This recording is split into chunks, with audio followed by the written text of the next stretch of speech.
भेडाना की छिपी हुई रहस्यमयी गाथा। क्या आप जानते हैं, भारत की सबसे प्राचीन सभ्यता शायद हड़प्पा या मोहनजोदारो नहीं, बल्कि हरियाणा के एक छोटे से गांव में दबी हुई है। एक ऐसी जगह जो दुनिया की सबसे पुरानी शहरी सभ्यता की जड़ें उजागर करती है, और एक ऐसा सच जो इतिहास की किताबों को बदल सकता है। भेडाना एक भूला बिसरा नाम, लेकिन एक जिंदा इतिहास। करीब 9500 साल पहले हरियाणा के फतेहाबाद जिले में घग्गर नदी बहती थी, जिसे कई विद्वान प्राचीन सरस्वती नदी मानते हैं। इसी नदी के किनारे बसी थी एक छोटी सी बस्ती, भेडाना। यहाँ के लोग जमीन के ऊपर नहीं, बल्कि भूमिगत गड्ढों में बने घरों में रहते थे। ये घर गर्मी में ठंडे और सर्दी में गर्म रहते थे, जैसे धरती माँ की गोद। भेडाना के लोग सिर्फ रहने में नहीं, कला में भी माहिर थे। वो हकरा मिट्टी के बर्तन बनाते थे, लाल, काले, भूरे रंगों में। इन पर उकेरी जाती थीं नाचती अप्सराएं, जल देवियां और लहराते ज्यामितीय चिन्ह। खुदाई में मिला एक खास मिट्टी का टुकड़ा, जिस पर बनी थी एक नाचती हुई स्त्री की आकृति। इतिहासकार चौंक गए, क्योंकि यह आकृति मोहनजोदारो की नाचती लड़की से अद्भुत रूप से मिलती थी,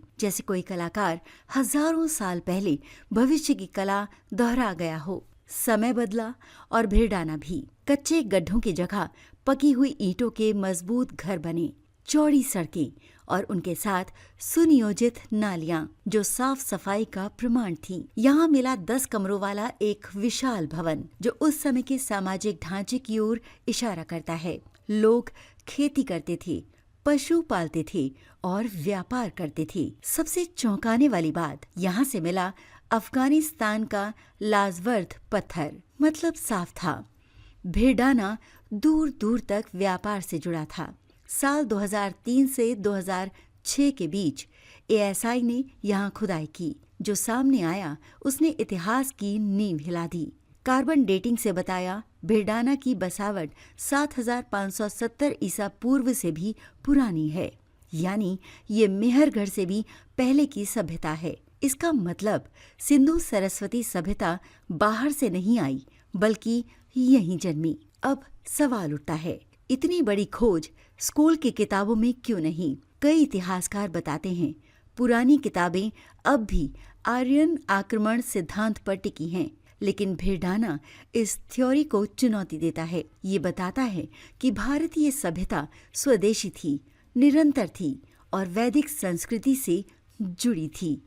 और शायद यही सच सबसे असहज है। आज डीएनए अध्ययन, नई खुदाइयाँ और सरस्वती नदी पर रिसर्च एक ही कहानी कह रहे हैं।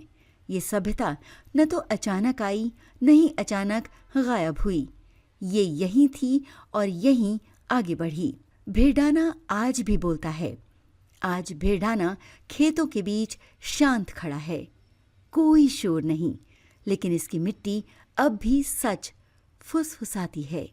शायद आने वाले समय में इतिहास बदलेगा, किताबें फिर से लिखी जाएंगी, और तब दुनिया जानेगी कि भारत की असली सभ्यतागत कहानी यहीं से शुरू होती है।